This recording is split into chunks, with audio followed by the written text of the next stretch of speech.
Palavra de Deus em Mateus capítulo 20.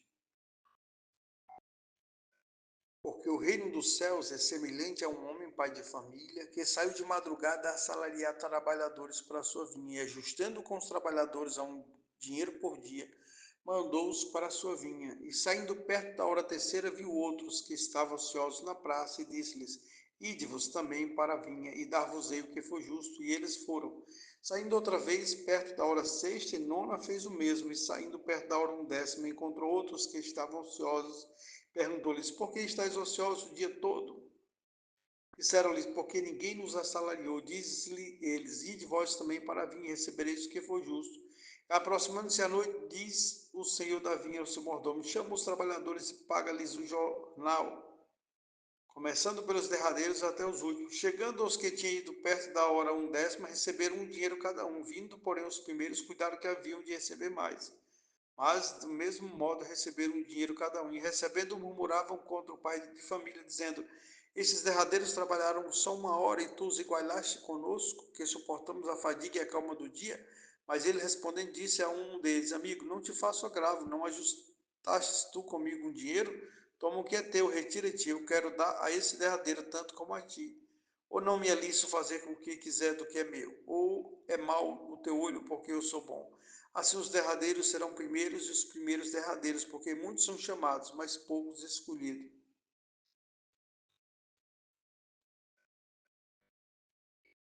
Jesus aqui ele está dando um ensinamento sobre igualdade, humildade e a justiça divina, né? E a misericórdia divina. Veja que ele compara, por exemplo, alguém que teve um trabalho enorme, mas que foi combinado.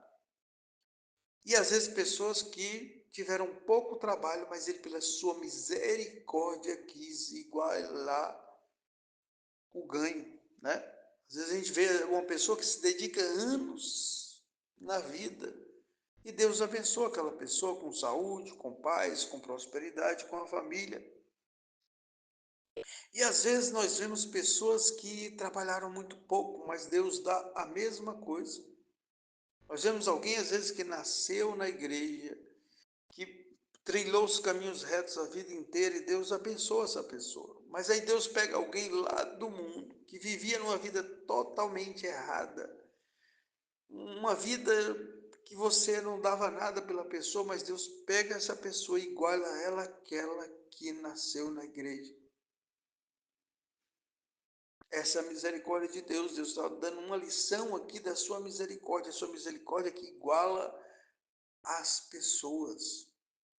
Para Deus, tanto faz a virgem na igreja, como a prostituta que se converteu. Para Deus, tanto faz o honesto, mais honesto do mundo, como o ladrão que se converteu. Para Deus, tanto faz o homem mais pacato do mundo, que nasceu na igreja em paz e trilhou uma vida de paz, como o assassino, quando se converte, claro.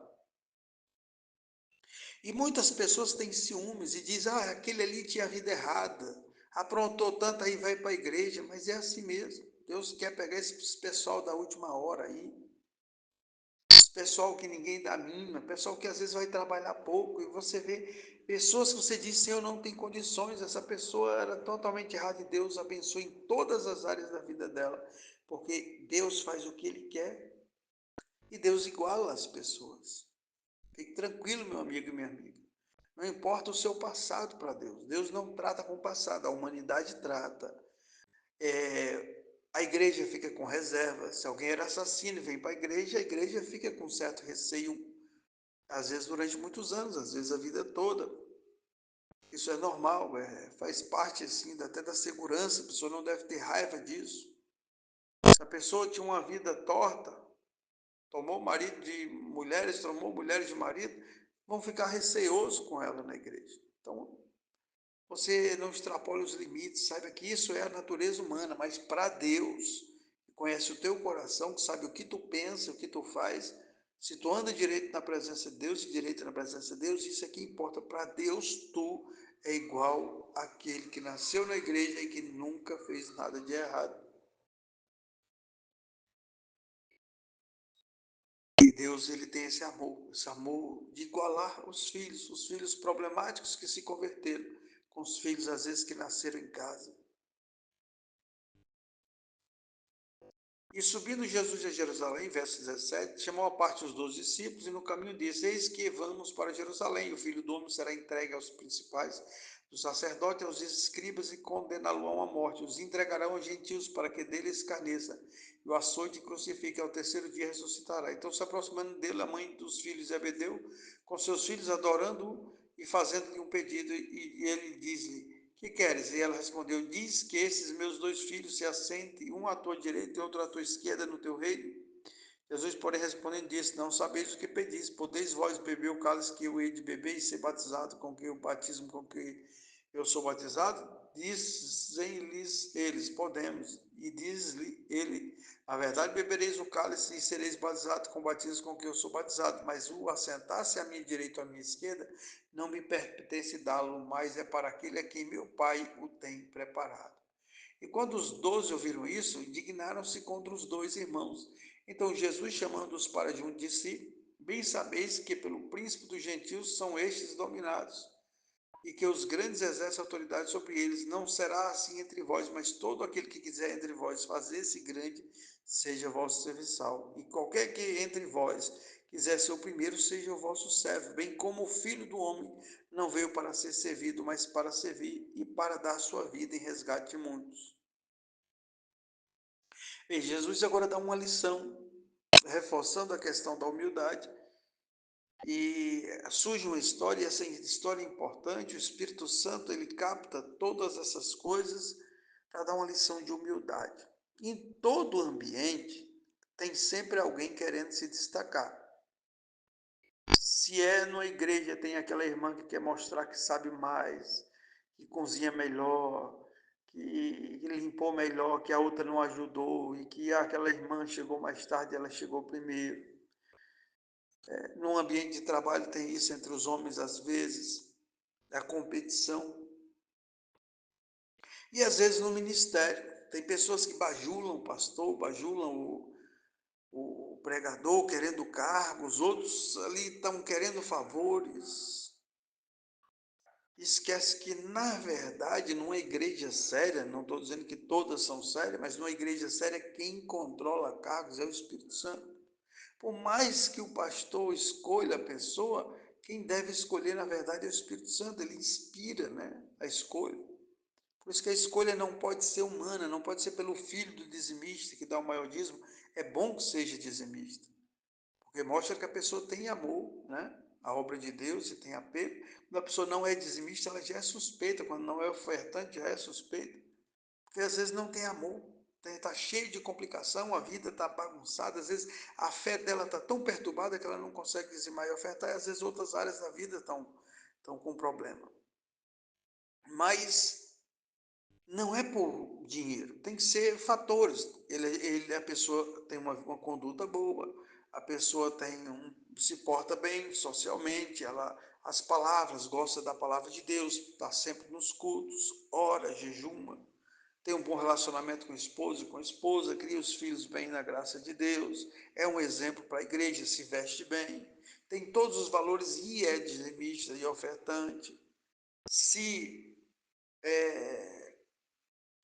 olha o histórico da pessoa, aí dentre esses, vamos dizer que tenha 20 pessoas com essa categoria, claro que dependendo do número de igrejas, às vezes tem mais.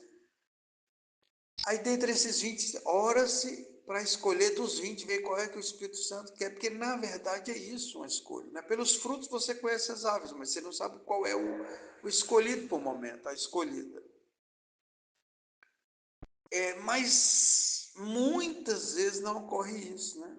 É com intermediários. Aqui bota a mãe para poder intermediar. Talvez essa mãe tratasse bem Jesus, fizesse o café que ele gostava, o café com leite, o bolinho, aquela coisa, e ele com certeza tinha um carinho por essa família. E aqui está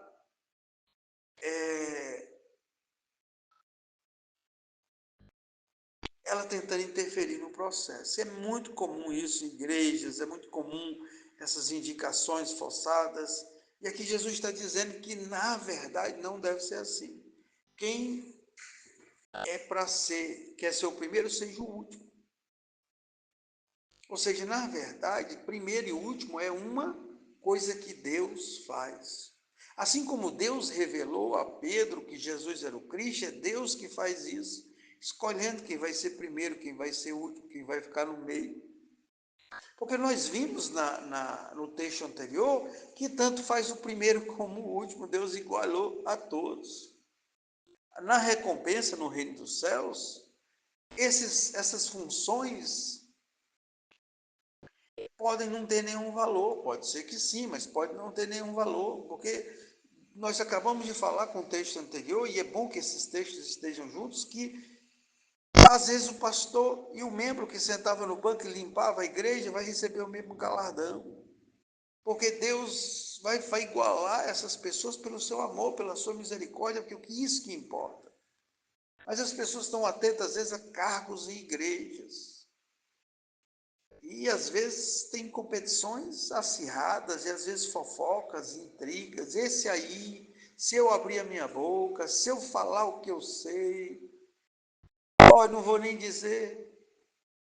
Tem pessoas que às vezes soltam os seus achismos e destrói a imagem de outra pessoa. E essa pessoa não sabe que ela está ganhando mérito com Satanás, que é o que às vezes habita o coração dessa pessoa. Tem pessoas que conseguem cargo na igreja através de espíritos malignos, porque às vezes ali na igreja já está tudo alterado. Jesus está vivendo em uma época que tinha 2 sumos sacerdotes, não podia ter 2 sumos sacerdotes, mas existia 2 sumos sacerdotes, ou seja, a religião estava impactada por influências políticas. Tomem cuidado com isso, com apadrinhamento em cargo em igreja. E cargo em igreja é coisa séria, é através de oração e jejum, é observar quem tem os sinais de santidade, e dentre os sinais de santidade, buscar-se jejum, oração e inspiração do Espírito Santo, com muitos sinais seguros para poder colocar no ministério. Igrejas que fazem isso prosperam, crescem, o pecado diminui. Porque muitas vezes lideranças escolhidas por apadrinhamentos e por favores, elas são um mau exemplo para a igreja. É as que escandalizam mais. Quando a igreja é escolhida pelo Espírito Santo, os escândalos diminuem 99%. Quando a igreja é escolhida por apadrinhamento e amizade, muitos males se instalam nessa igreja. Se quer destruir uma igreja, coloca pessoas sem chamado no ministério. Tem um caso que eu vi, numa pregação uma vez, que o irmão precisava, parece, para os Estados Unidos de um missionário. E se apresentou o irmão mais velho, e eles acharam que o irmão não era adequado. Não sei se era entre 50 anos, 40, 50, 60 anos. E geralmente tinha pessoas mais jovens, com mais força, com mais vigor. Só que essa obra lá já tinha, se eu não me engano, mais de 7 anos, e não ia para frente, não acontecia nada nessa obra. Aí resolveram levar esse irmão mais velho. Esse irmão tinha um chamado muito grande. E ele fez uma obra, e parece que em 1 ano, a obra dele, que ele fez naquele lugar nos Estados Unidos, foi maior do que todos os outros missionários fizeram nos 7 anos, em todos os campos, né? Não foi só naquele campo que ele estava, dos 7 anos, mas juntando todos os campos, nenhum conseguiu a prosperidade que ele conseguiu ali, de almas. Porque tem chamado. Quem tem chamado tem o dom do Espírito Santo. Quem tem o dom do Espírito Santo, Deus preparou. Tem coisas que é necessária para o ministério que só Deus prepara. É importante que você faça estudo, é importante que faça teologia, é importante que faça cursos, é importante que você aprenda oratória, técnicas de pregar, mas vai ter coisas que só o Espírito Santo sabe dar. Esses dias vi a pregação de um irmão que não tem uma pregação dele que é ruim. E ele é formado em teologia, professor, um monte de coisa, mas quando a gente vai ver ele pregando, ele usa pouca teologia e muito o Espírito Santo. Porque Deus dá aquilo que nós precisamos. Deus sabe o que a obra precisa. A vida desse irmão foi muito longa. Ele passou por provações que só pessoas que passam por essas provações podem entender uma igreja. Você senta ali em pé no púlpito, olhando para quem está sentado, e você interpreta quem está sentado ali pela sua história de vida, pela expressão facial, tem mais paciência, tem uma vida de oração. Tem pessoas que não têm uma vida de oração e vai para o ministério falar besteira, achismos. É importante conhecimento. Você tem que ter conhecimento em várias áreas. Uma vez eu fui assistir um culto e era pura psicologia. O líder da igreja pregando. E ele usava as técnicas de oratória mais bem elaboradas, tinha um som musical ali bem preparado, tudo técnica psicológica. E o som dava um efeito para ele falar, e ele tinha um efeito psicológico muito grande. A igreja lotada. Aí você não sentia nada. Quem eram os emocionais gostam, porque é só espetáculo. Aí você ia à tarde, no culto da tarde, onde tinha um pastorzinho humilde. Eu lembro que um obreiro humilde dirigiu o culto. Era um culto vazio, porque eles botam as pessoas de destaque nos cultos melhores e as pessoas mais simples nos cultos mais que não tem ninguém. Até porque existia, parece, uma questão da renda ali, que era direcionada para o pregador. E eu fiquei observando isso, e o pastorzinho, no horário mais difícil, aconteceu milagres. A palavra tocava o coração.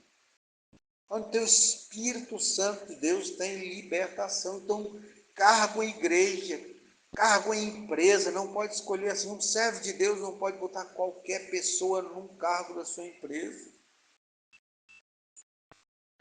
Vai colocar como gerente alguém sem o Espírito Santo? Como é que você, servo de Deus, vai colocar na sua empresa alguém que não tem o Espírito Santo? Às vezes bota alguém carregado de demônios para destruir a paz da sua empresa, para trazer miséria, para trazer danos para a sua família. Tomem cuidado com essas coisas, saibam escolher. Jesus está dando aqui o exemplo, a escolha é pela igualdade, as pessoas têm que se sentir iguais, não superiores. Veja que o primeiro texto, Deus iguala as pessoas, nesse segundo ele diz, sirva, ou seja, não, nem fique igual, fique abaixo, se humilhe diante da outra pessoa, quem se humilha a si mesmo será exaltado. No mundo, Jesus está dizendo aqui, as pessoas tentam ser superiores, mas no reino dos céus você não tenta ser superior. Ou você é igual ou você serve. E verso 29, saindo eles de Jericó, seguiu uma grande multidão, e eis que 2 cegos assentados junto do caminho, ouvindo que Jesus passava, clamaram dizendo, Senhor, filho de Davi, tem misericórdia de nós? E a multidão repreendia para que se calasse. Eles, porém, cada vez mais dizendo, Senhor, filho de Davi, tem misericórdia de nós? Jesus, parando, chamou e disse, que quereis que vos faça? Disseram-lhe eles, Senhor, que os nossos olhos sejam abertos. Então Jesus, movido de íntima compaixão, tocou-lhes os olhos, tocou-lhes e logo seus olhos viram e eles o seguiram. Que maravilha, né? A cura de 2 cegos de uma forma milagrosa. Onde Jesus ia, o poder de Deus operava. A autoridade de Jesus era algo incrível, né? Sobre as doenças, sobre os demônios, sobre as dificuldades, sobre a natureza.